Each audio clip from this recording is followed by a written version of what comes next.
Hi friends, exam study class के YouTube channel पर स्वागत है।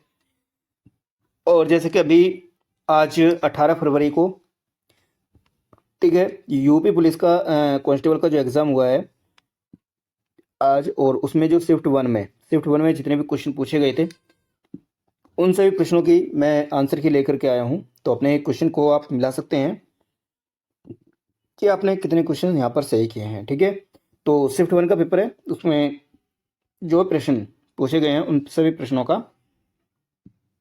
मैं यहाँ सॉल्यूशन दे रहा हूँ। देखिए, क्वेश्चन का जो नंबर है वो थोड़ा अलग हो सकता है क्योंकि पेपर से उठाया गया है। ठीक है, तो क्वेश्चन नंबर है, आप अपने सेट के हिसाब से उसे मिला सकते हैं। ठीक है, भारतीय संविधान के अनुसार अनुच्छेद 14 से 18 में 22 अधिकार से संबंधित है। ठीक है, पूछा गया है। तो 14 से जो 18 है ये होगा आपका समता का अधिकार, होगा ऑप्शन नंबर बी। अगला क्वेश्चन है, निम्न में से कौन सा दिन है अंतर्राष्ट्रीय श्रमिक दिवस के रूप में मनाया जाता है? यानी कि इंटरनेशनल लेबर डे जो मनाया जाता है वो 1 मई को मनाया जाता है। तो ऑप्शन बी यहाँ पर करेक्ट आंसर होगा। अगला क्वेश्चन है, पालक है और कौन सा अम्ल पालक नहीं है, पालक होगा। ठीक है, पालक में मौजूद होता है, पालक में कौन सा अम्ल होता है, एसिड होता है? तो पालक में जो होता है वो ऑक्जेलिक एसिड होता है। ऑप्शन नंबर ए यहाँ पर सही आंसर होगा। क्वेश्चन नंबर है, अगला है ये, सोल्जरिंग विद डिग्निटी निम्नलिखित में से किस दिग्गज भारतीय सैन्य अधिकारी पर लिखा गया एक उपन्यास है? तो ये जो लिखा गया है ये फील्ड मार्शल सैम जो मानेकशॉ हैं इनके ऊपर लिखा गया है। ऑप्शन नंबर बी यहाँ पर ये आंसर सही होगा। ठीक है, अगला क्वेश्चन है, कारपोरेट को राष्ट्रीय विकास में प्रभावी योगदानकर्ता बनाने के लिए नियामक और प्रशासनिक ढांचे की जिम्मेदारी भारत के निम्नलिखित में से किस मंत्रालय के अंतर्गत आती है? तो ये जो आती है ये आती है कारपोरेट मामलों के जो मंत्रालय हैं। ठीक है, ऑप्शन नंबर सी यहाँ पर करेक्ट आंसर बनेगा। सभी प्रश्नों का आंसर देने की जो कोशिश की गई वो सही दी गई है। बाकी कुछ जो आंसर होंगे वो ऑफिशियल आंसर के आने के बाद ही उसको सही समझा जाएगा। अगला क्वेश्चन है, भौतिक अनुसंधान प्रयोगशाला का जो मुख्य परिसर है वो कहाँ पर स्थित है? ठीक है, तो भारत भौतिक अनुसंधान प्रयोगशाला का जो मुख्य परिसर है ये कहाँ पर है? तो ये अहमदाबाद में होगा। Option number c. Women power line, Uttar Pradesh में वुमेन पावर लाइन जो है ये, ठीक है, हेल्पलाइन जो है ये का जो नंबर है वो क्या है? तो इसका जो नंबर है वो 1090 है। ठीक है, तो जितने भी नंबरिंग से पूछे जा रहे हैं क्वेश्चन, और आपने देखा होगा जो नोटबंदी हुई थी, नोटबंदी से लगातार 3 प्रश्न बन चुके हैं। कल की जो शिफ्ट थी दोनों शिफ्टों में क्वेश्चन पूछा गया था, और आज 18 फरवरी की जो सेकंड फर्स्ट शिफ्ट है उसमें भी नोटबंदी से एक क्वेश्चन पूछा गया है। ठीक है, तो क्वेश्चन का लेवल जो है वो ठीक है, एक ही टॉपिक है, उसी टॉपिक से क्वेश्चन पूछे जा रहे हैं। अगला क्वेश्चन देख लेते हैं, मामल्लापुरम उत्सव जो है ये किस राज्य का है? तो मामल्लापुरम जो उत्सव है ये है तमिलनाडु का। Option number B. निम्न में से कौन सा व्यय केंद्र सरकार की भौतिक और वित्तीय संपत्तियों के निर्माण के अलावा अन्य उद्देश्यों के लिए किया जाता है? ठीक है, कर, राजस्व, पूंजीगत या अत्यधिक व्यय। इस क्वेश्चन इसका जो आंसर होगा ऑप्शन नंबर बी होगा, राजस्व व्यय के अंतर्गत। Option number B. प्राचीन जैन और बौद्ध ग्रंथों के अनुसार, ठीक है, कितने महाजनपद थे? सभी को पता होगा, 16 महाजनपद थे।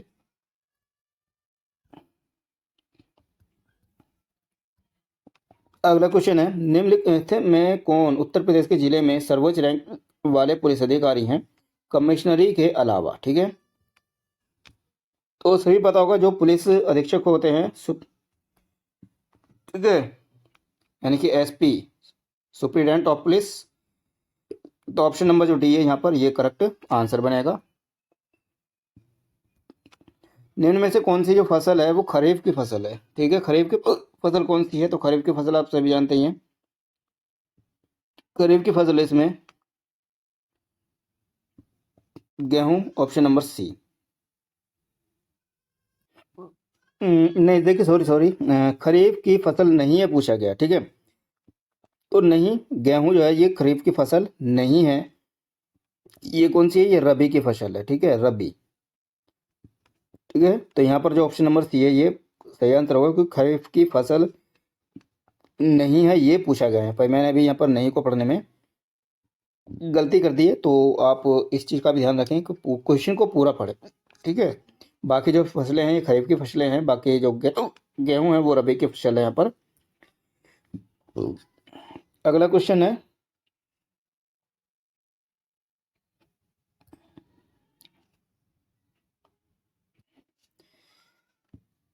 निम्नलिखित में से कौन सा बंदरगाह है भारत का सबसे बड़ा कंटेनर बंदरगाह है।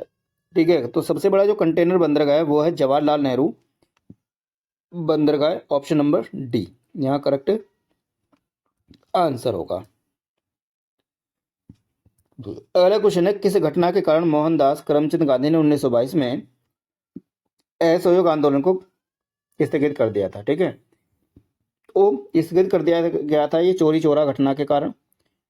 ऑप्शन नंबर बी यहाँ पर करेक्ट आंसर होगा, चोरी चोरा घटना हुई थी, तो महात्मा गांधी ने असहयोग आंदोलन को स्थगित कर दिया था। लेकिन इससे काफी ज्यादा जो सेनानी थे वो ज्यादा इसमें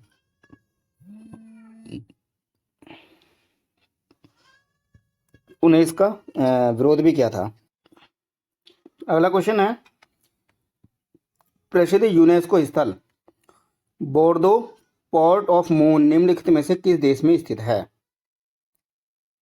तो ये जो स्थित है ये है फ्रांस में। ठीक है, ऑप्शन नंबर सी। उत्तर प्रदेश में राजकीय स्वतंत्रता संग्राम संग्रहालय यानी कि जो शहीद स्मारक है ये किस स्थान पर स्थापित है। तो ये है आपका मेरठ में। ठीक है, क्योंकि मेरठ से ही 1857 का जो रेवोल्यूशन था वो स्टार्ट हुआ था, तो इसी वजह से यहाँ पर इसको स्थापित किया गया है। अगला क्वेश्चन है, उत्तर प्रदेश में हाल ही में किस क्षेत्र में पीएमजेएवाई प्रधानमंत्री जन औषधि योजना है और इसके क्रियान्वयन के लिए 2023 में पुरस्कार प्राप्त किया है।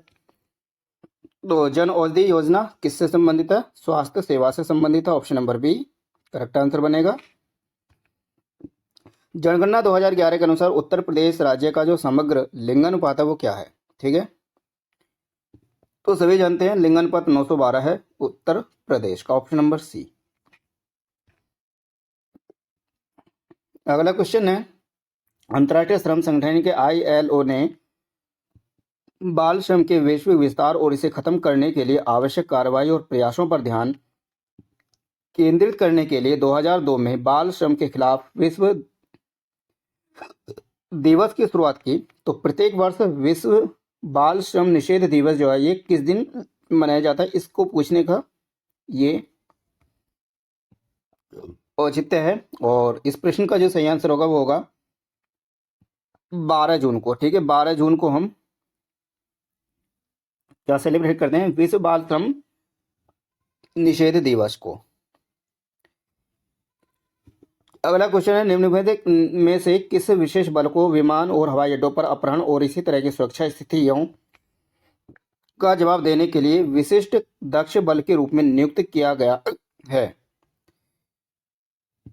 तो सभी जानते हैं यहाँ जो नियुक्त किया गया है वो NSG कमांडोज होते हैं, NSG। ठीक है, इनको किया गया है ऐसे, लेकिन इस प्रश्न पर हल्का डाउट्स है। ठीक है, लेकिन 99.9 क्वेश्चन आंसर यही कुछ आंसर रहेगा। ठीक है, चलिए, राजस्व परिषद उत्तर प्रदेश की स्थापना निम्न में से किस जिले में की गई थी। तो ये की गई थी आपके प्रयागराज यानी कि इलाहाबाद में, ऑप्शन नंबर ए। हाल ही में नवंबर 2023 में भारत और किस पड़ोसी देश ने संयुक्त सैन्य अभ्यास सूर्य ग्रहण में भाग लिया। तो सूर्य ग्रहण जो करते हैं हम किसके साथ में करते हैं, तो भारत और नेपाल के बीच में करते हैं, ठीक है। ऑप्शन नंबर सी, सूर्य ग्रहण इंडिया और नेपाल के बीच होता है ये। हाल ही में प्रधानमंत्री ने निम्नलिखित में से किस रेलवे स्टेशन से नई अमृत भारत ट्रेनों को हरी झंडी दिखाई। तो ये जो दिखाई गई थी कहाँ दिखाई गई थी, अयोध्या से, ठीक है। Option number C. अगला क्वेश्चन है, निम्नलिखित में से किस राज्य के ब्लॉक ने नीति आयोग द्वारा घोषित एस्पिरेशनल ब्लॉक प्रोग्राम, ठीक है, कि पहले डेल्टा रैंकिंग में दूसरा स्थान हासिल किया है। तो उत्तर प्रदेश ने क्या है ये, ऑप्शन नंबर डी, ठीक है। ऑप्शन नंबर डी यहाँ पर करेक्ट आंसर बनेगा। अगला क्वेश्चन देखें, रूस यूक्रेन संघर्ष क्षेत्र से भारतीय नागरिकों को निकालने के लिए जो भारत ने ऑपरेशन शुरू किया था उसका नाम क्या था, ठीक है। तो इसका नाम था ऑपरेशन गंगा, ठीक है। Option number B. ऑपरेशन दक्षिण नहीं चला गया, ये नहीं चला गया, ये नहीं चला गया, ऑपरेशन अजय वगैरह इस तरह से देते, ये ऑपरेशन देवी शक्ति देते तो यहाँ पर कंफ्यूज हो सकते थे, लेकिन आंसर सीधा निकल रहा है क्योंकि इस तरह के कोई ऑपरेशन नहीं चलाए गए हैं। तो option Ganga, option number B यहाँ पर करेक्ट आंसर बनेगा। किस देश ने 2024 में ब्रिक्स समूह में शामिल होने से इनकार कर दिया, ठीक है। तो किसने इनकार किया है, तो अर्जेंटीना ने किया है ये, ऑप्शन नंबर सी। 2016 में की गई जो नोटबंदी थी, किस मूल्य की मुद्रा को चलन से बाहर कर दिया गया, देखा है। नोटबंदी से 3% तीनों शिफ्ट में पूछे गए हैं, ठीक है। तो यहाँ पर जो 1000 और 500 के जो नोट थे उनको चलन से बाहर कर दिया गया था। तो ऑप्शन नंबर बी करेक्ट बनेगा आंसर। उत्तर प्रदेश में साइबर अपराध जो मुख्यालय है वो कहाँ पर स्थित है, तो साइबर अपराध जो मुख्यालय है ये आपके उत्तर प्रदेश की कैपिटल लखनऊ में स्थित है। तो ऑप्शन नंबर बी करेक्ट बनेगा।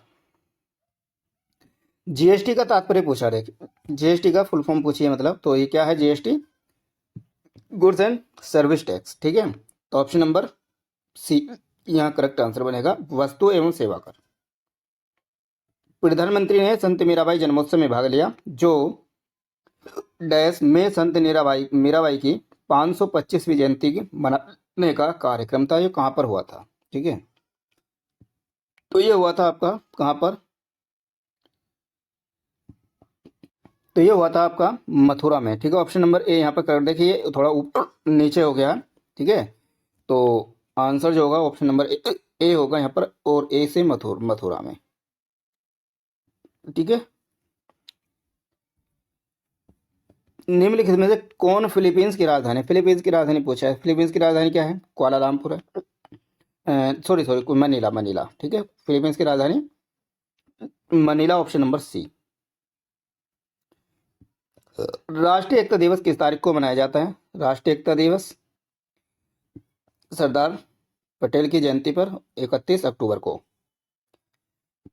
निम्न में से किस प्रसिद्ध लेखक को उपन्यास सम्राट के नाम से जाना जाता है, तो उपन्यास सम्राट के नाम से जो जाना जाता है वो जाना जाता है मुंशी प्रेमचंद जी को। ऑप्शन नंबर डी यहाँ करेक्ट आंसर होगा। हाल ही में चिराग चंद्रशेखर शेट्टी ने किस खेल में से संबंधित मेजर ध्यानचंद खेल रत्न पुरस्कार 2023 जीता है। तो ये जो जीता है इन्होंने, जो चिराग शेट्टी हैं, चिराग चंद्रशेखर शेट्टी हैं, तो ये किसके खिलाड़ी हैं, बैडमिंटन के, ठीक है। Option number B. अगला क्वेश्चन है, चंद्रयान 3 जो था इसका लैंडर कौन था, लैंडर का नाम क्या था, तो लैंडर का नाम आप समझ, इसका लैंडर का नाम था विक्रम। हाल ही में प्रधानमंत्री ने निम्नलिखित में से किस स्थान पर स्थित भारत के सबसे बड़े सम्मेलन और प्रदर्शनी केंद्र IICC की यशोभूमि का उद्घाटन किया है, तो ये क्या है, राजधानी दिल्ली में, ऑप्शन नंबर सी। निम्न में से कौन सा भारत में पुलिस का सर्वोच्च सम्मान है, सर्वोच्च सम्मान कौन सा है पुलिस के लिए, तो सर्वोच्च सम्मान है राष्ट्रपति के द्वारा दिया गया वीरता पुरस्कार, ठीक है।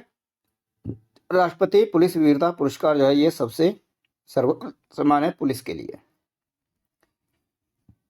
सोशल मीडिया नेटवर्क ने में पहले जिसे फेसबुक इंक के नाम से जाना जाता था का नाम बदलकर कर दिया गया है।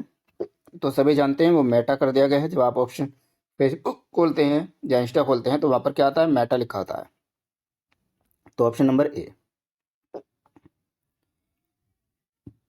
तो ये क्वेश्चन थे, जीएस के प्रश्न थे सभी, और जीएस के प्रश्नों को हमने इसमें देखा है और बहुत ही अच्छे क्वेश्चन पूछे गए इसमें, है ना। तो ये जीएस के, केवल जीएस के प्रश्न थे, उन्होंने इसमें पूछा है, ठीक है। और उन्हीं का हमने सॉल्यूशन दिया है। वो सभी सॉल्यूशन जो है वो हमारी तरफ से 100% सही है। बाकी आयोग या ऑफिशियल जो आंसर की आएगी उससे देखेंगे उसमें क्या किसी का आंसर क्या होता है, ठीक है।